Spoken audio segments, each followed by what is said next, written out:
방송 나가는 오늘은 휴일이지만 현충일이고요. 가장 경건하게 지내야 될 휴일인데 다음 날 7일 날 강경화, 김동연 후보자 인사청문회가 있습니다. 근데 김상조 후보의 청문회를 보면서 우리가 느꼈던 게 여러 가지입니다. 언론에 제기된 의혹들은 사실 전혀 믿을 게 못 된다. 제가 항상 주장하지만 강남에 집을 샀다. 당신은 투기했다. 이게 의혹. 이런 방식으로 계속 했단 말이에요. 그러니까 언론의 말만 수도 없이 들으면 김상조는 천하의 나쁜 사람이고 청문회를 해봤더니 정말 존경할 만한 사람이었던 거예요. 이거 반전이지. 그래서 오죽하면 이번 청문회를 백서로 남겨야 된다라는 얘기가 있을 정도예요. 무차별한 의혹 제기에 대해서 논리 정연하게 자기의 문제, 그러니까 자기에게 제기됐던 문제들을 풀어나가고 거기에 따라서 얼마나 이들이 말도 안 되는 의혹과 억지 주장을 해왔는지가 고스란히 밝혀져 있단 말이에요.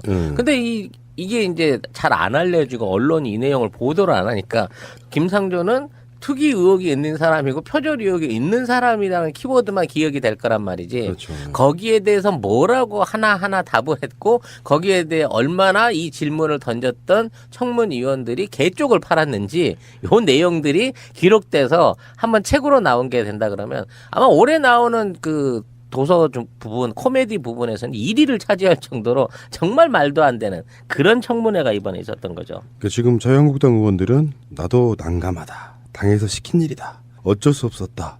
김상조 후보자에게 정말 미안하다. 그래놓고 자유한국당의 정우택은 김상조 임명 강행 시 인사청문회 계속할지 원점 고민하겠다. 이러고 있어요. 그렇지 이게 뭐야. 그간에 진해가 내세웠던 청문회에서 의혹을 좀 털면 어떻게든 생채기가 났었잖아요. 생채기가 잘 안 나는 거야. 그러니까 생채기도 못 낼 거 앞으로 이런 거 우리 참여해가지고 하면 할수록 욕만 더 먹고 저쪽에서 의혹 해명에 의해서 제기한 사람들한테 상처가 돌아가는데 이걸 계속 해야 되나? 그런 좋은 뜻으로 한번 해석해 볼 수 있지 않을까 싶은 거예요. 그거 있잖아요. 멀쩡하게 괜찮은 사람이야. 그 사람한테 의혹 제기를 했어. 근데 그 사람이 웬만한 건 다 해명을 했어. 그래서 사실 털 게 하나도 없어. 그 상까지 온 거야. 그러면 상대방이 미안하게 됐어 하는 게 당연한 거야. 지금 자유한국당 의원들이 사석에서는 그렇다는 것처럼. 근데 청문회를 왜 해? 의혹이 있으면 그거를 해소하려고 하는 거잖아요. 의혹 제기도 하지만 해소하는 거잖아. 그래서 그 의혹이 해소가 됐어. 난 그건 모르겠고 너는 부적격이야 이거야. 결론 미리 내려놓고. 짤이 돌고 있는 게 뭐가 있냐면 이게 청문회에서 이제 김상조 후보가 이렇게 답변을 하고 있으니까 이거에 의혹을 제기했던 김성원, 김종석, 정태호가 그 얘기를 들으면서 난감한 표정을 짓는 그 짤이 붙어서 돌아다녀요. 오직하면 그랬다잖아. 증인 대답 좀 짧게 하세요.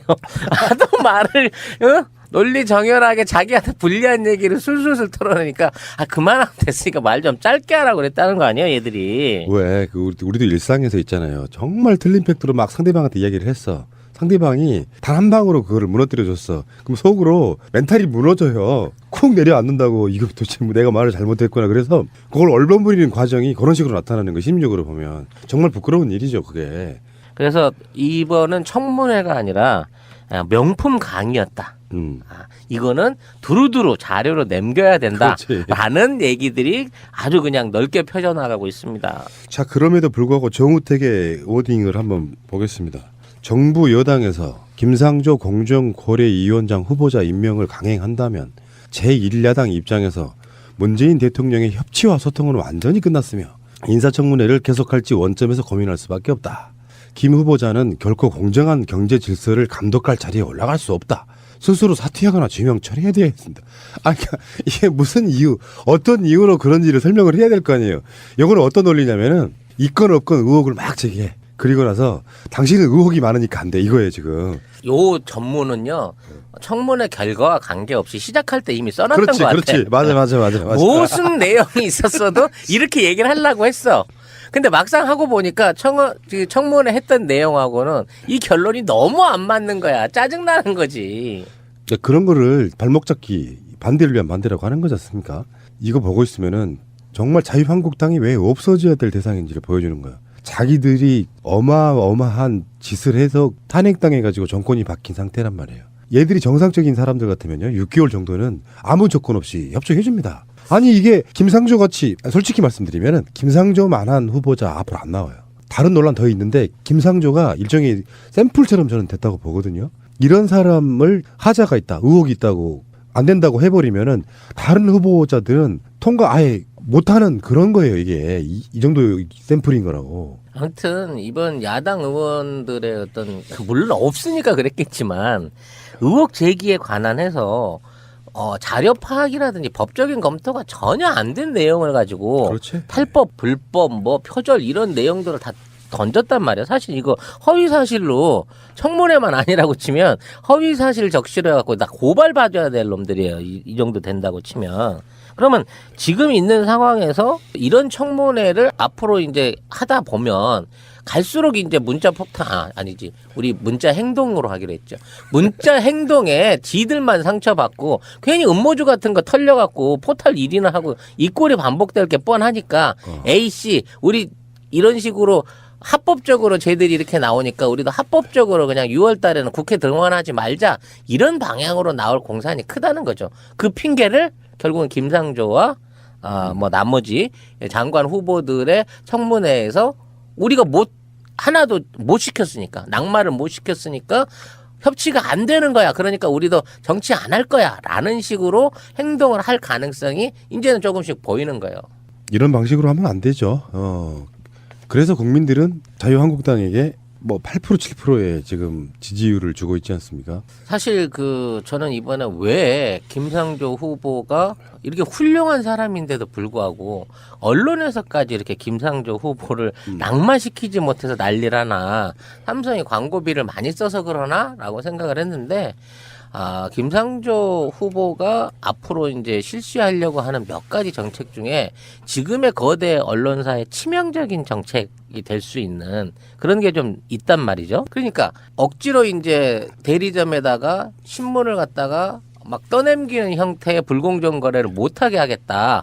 즉 우유집에서 있었던 불공정 거래 또는 편의점이나 일반 슈퍼에 있는 불공정 거래처럼 신문사도 이렇게 하겠다라는 게 가장 두려워하는 거란 말이죠. 그들이. 그러니까 이게 두 가지가 있다고 보거든요. 지금 말씀하신 게 전에 방송에서 한번 나갔어요. 최민희원하고 할 때 남양유업법이라고 불리는 대리점에 대한 갑질. 이게 1년 연 매출이 600억이 넘는 거대 신문사가 6군데가 있는데 그중에 조중동, 매경, 한결에 이렇게 포함되어 있거든요. 그거랑 연관이 있다고 분석하는 사람들이 많고 두 번째는 이제 광고 수주랑 관련이 있겠죠. 그러니까 자기들의 밥줄인 대기업들의 광고를 수주해야 되는 입장에서는 반대할 수밖에 없는 요거거든요. 두 개가 걸려 있으니 언론사들한테 얼마나 밉보이겠어요. 싫은 거지 자기들 입장에서 보면. 김상조 후보가 이만큼 중요한 것은요.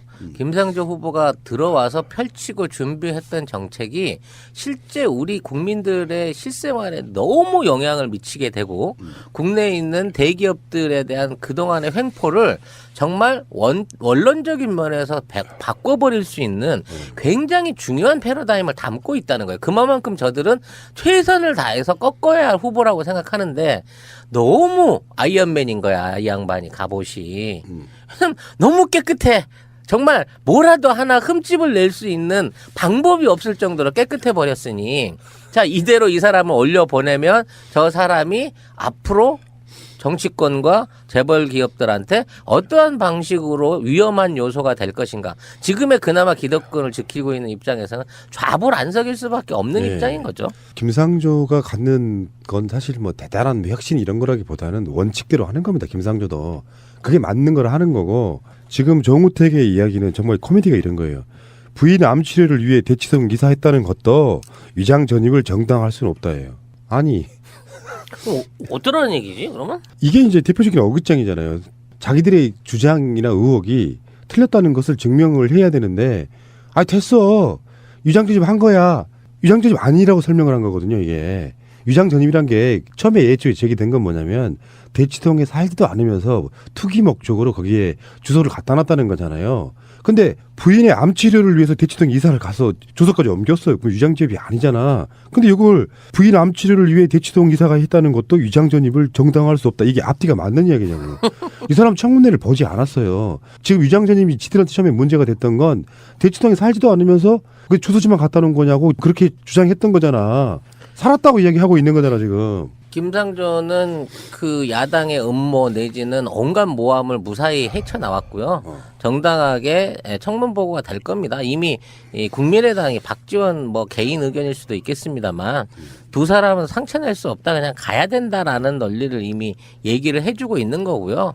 그렇게 된다 그러면 이제 고립이 되겠죠, 자유한국당 혼자서. 계속. 예. 그래서 자유한국당 입장에서는 청문회를 통해서 지금의 어떤 자신들의 어떤 강경화나 김상조 저지가 실패한다고 치면 이걸 원외의 문제로 끌고 나가서 정치적인 이슈라도 마지막까지 안간힘을 해봐야 될 거예요. 왜냐하면 그들을 스폰하고 있는 사람들이 자유한국당에 대해서 만일 이번에 이걸 낙마시키지 못하거나 청문회 반대해서 그 역할을 못하게 되는 꼴을 보면 더 이상의 지원과 스폰을 끊어버릴 게 당연한 거기 때문이죠. 그렇기도 하겠고 야당이 돼갖고요. 야당 지지율이 뭐 여당만큼이나 높거나 그러면 좀 스폰도 들어오던 만큼 들어오지. 왜냐면 자기들 지켜달라고. 하긴 그렇겠네. 5%짜리 당에 누가 스폰하고 싶겠어. 안 하죠. 안 하려고 노력을 하는 것이고 아직도 아마 그런 정치 관행들이 있을 거라고 저는 보고요. 알겠습니다. 그 정우택과 김상조 이 사람의 두 사람의 인생을 한번 비교를 해보면은 이런 거 아닐까? 음모주나 차 드시고 계시는 분. 지금 정우택만 파도요. 낙곰수가 다시 떠오르는 것처럼 정우택만 파도 김상조의 한 100배쯤의 비리가 있을 만한 인물이잖아요. 뭐 그 수접시 이렇게 그 사람들이 하도 음모주만 인식해가지고 왜 광고 제품은 생각이 안 나고 카피만 생각난다는 것처럼 그 음모가 무슨 음모인지도 기억 안 나죠, 사람들이 이제는. 그렇죠. 그 여성분의 음모예요. 그거를 나 더러운 새끼들 진짜. 이거는 그냥 오히려 아무것도 아닌 것 같지만 지금 정우택 관련한 여러 가지 의혹들은 상상을 초월하게 많이 있거든요. 뭐 심지어는 뭐 중국의 아무튼 부자가 많아요. 그걸 다시 한번 검색을 해보시면은 정우택 의혹 하면은 이런 사람들이 이러고 있어. 정우택은 한반도와 제주도와 중국을 뛰어넘는 거대한 성의 여행을 떠나신 네, 정말 존경할 만한 캐남 중에 캐남이시죠. 걸레 같은 시기죠. 아주. 네. 나 캐남 중에 캐남에서 반전이다. 걸레 같은 새끼. 아이고 참 됐다 넘어가자. 이빨에 낀 느낌이야. 상상했어. 한 사람이야. 그 사람한테 의혹 제기를 했어. 근데 그 사람이 웬만한 건 다 해명을 했어. 그래서 사실 털 게 하나도 없어. 그 상까지 온 거야. 그러면 상대방이 미안하게 됐어 하는 게 당연한 거야. 지금 자유한국당 의원들이 사석에서는 그렇다는 것처럼. 근데 청문회를 왜 해? 의혹이 있으면 그거를 해소하려고 하는 거잖아요. 의혹 제기도 하지만 해소하는 거잖아. 그래서 그 의혹이 해소가 됐어. 난 그건 모르겠고 너는 부적격이야 이거야. 결론 미리 내려놓고. 짤이 돌고 있는 게 뭐가 있냐면 이게 청문회에서 그렇죠. 거기에 대해서 뭐라고 하나하나 답을 했고 거기에 대해 얼마나 이 질문을 던졌던 청문위원들이 개쪽을 팔았는지 요 내용들이 기록돼서 한번 책으로 나온 게 된다 그러면 아마 올해 나오는 그 도서 부분, 코미디 부분에서는 1위를 차지할 정도로 정말 말도 안 되는 그런 청문회가 이번에 있었던 거죠. 그러니까 지금 자유한국당 의원들은 나도 난감하다. 당에서 시킨 일이다. 어쩔 수 없었다. 김상조 후보자에게 정말 미안하다. 그래놓고 자유한국당의 정우택은 김상조 임명 강행 시 방송 나가는 오늘은 휴일이지만 현충일이고요. 가장 경건하게 지내야 될 휴일인데 다음 날 7일 날 강경화 김동연 후보자 인사청문회가 있습니다. 근데 김상조 후보의 청문회를 보면서 우리가 느꼈던 게 여러 가지입니다. 언론에 제기된 의혹들은 사실 전혀 믿을 게 못 된다. 제가 항상 주장하지만 강남에 집을 샀다. 당신은 투기했다. 이게 의혹. 이런 방식으로 계속 했단 말이에요. 그러니까 언론의 말만 수도 없이 들으면 김상조는 천하의 나쁜 사람이고 청문회를 해봤더니 정말 존경할 만한 사람이었던 거예요. 인사청문회 계속할지 원점 고민하겠다. 이러고 있어요.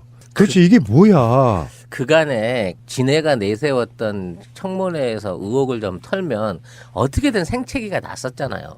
생채기가 잘 안 나는 거야. 그러니까 생채기도 못 낼 거 앞으로 이런 거 우리 참여해가지고 하면 할수록 욕만 더 먹고 저쪽에서 의혹 해명에 의해서 제기한 사람들한테 상처가 돌아가는데 이걸 계속 해야 되나? 그런 좋은 뜻으로 한번 해석해 볼 수 있지 않을까 싶은 거예요. 그거 있잖아요. 멀쩡하게 괜찮아. 이거 반전이지. 그래서 오죽하면 이번 청문회를 백서로 남겨야 된다라는 얘기가 있을 정도예요. 무차별한 의혹 제기에 대해서 논리 정연하게 자기의 문제, 그러니까 자기에게 제기됐던 문제들을 풀어나가고 거기에 따라서 얼마나 이들이 말도 안 되는 의혹과 억지 주장을 해왔는지가 고스란히 밝혀져 있단 말이에요. 근데 이 이게 이제 잘 안 알려지고 언론이 이 내용을 보도를 안 하니까 김상조는 투기 의혹이 있는 사람이고 표절 의혹이 있는 사람이라는 키워드만 기억이 될 거란 말이지.